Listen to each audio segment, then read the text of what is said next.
লন্ডনে পালানোর চেষ্টা করছেন পালিয়ে আত্মগোপনে যাওয়া সাবেক এমপি আকম বাহারউদ্দিন বাহার ও তার মেয়ে অপসারিত মেয়র তাসনিম বাহার সূচনা। সেই সাথে লন্ডনে পালানোর চেষ্টা করছেন বাহারের স্ত্রী মেহেরুন্নেসা বাহারও। বৈষম্য বিরোধী ছাত্র জনতার গণ অভ্যুত্থানে আওয়ামী লীগ সরকারের পতনের পরেই সীমান্ত পথে তারা ভারতে পালিয়ে গেছেন বলে বিভিন্ন সূত্রে জানা গেছে। কিন্তু বাহারের ছোট ভাই দুই মেয়ে আইমান বাহার, সোনালী ও আজিজা বাহার ঢাকাতেই রয়েছেন। তবে জানা গেছে সাবেক এমপি বাহারের কাছে কূটনৈতিক পাসপোর্ট ছাড়া আর কোনো পাসপোর্টই নেই। ফলে ভারতে যদি পালিয়ে গিয়েও থাকেন তাহলেও লন্ডনে সহজেই যেতে পারছেন না এই সাবেক এমপি। এদিকে পালিয়ে যাওয়া সাবেক এমপি বাহার, তার স্ত্রী মেহেরুন্নেসা ও মেয়ে সূচনা যদি ভারতে পালিয়ে থাকেন তাহলে তারা ভারতে প্রায় 3 সপ্তাহ কাটিয়ে ফেলেছেন। এ অবস্থায় তাদের ভারতে অবস্থানের সময় নিয়ে জটিলতা তৈরি হতে পারে। এজন্য সাবেক এই এমপির পরবর্তী পদক্ষেপ নিয়ে নানা জল্পনা চলছে।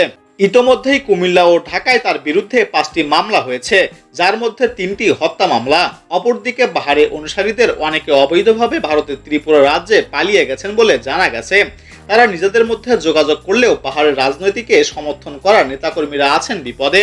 কেউ তাদের ফলে যোগাযোগও করছে না এবং খবরও নিচ্ছে না। ফলে তারা বাহারের এই কাণ্ডে চরমভাবে ক্ষুব্ধ। আত্মগোপনের দুর্ভোগের মধ্য থেকেই অনেকে তার দৃষ্টান্তমূলক বিচারের জন্য প্রার্থনা করছেন।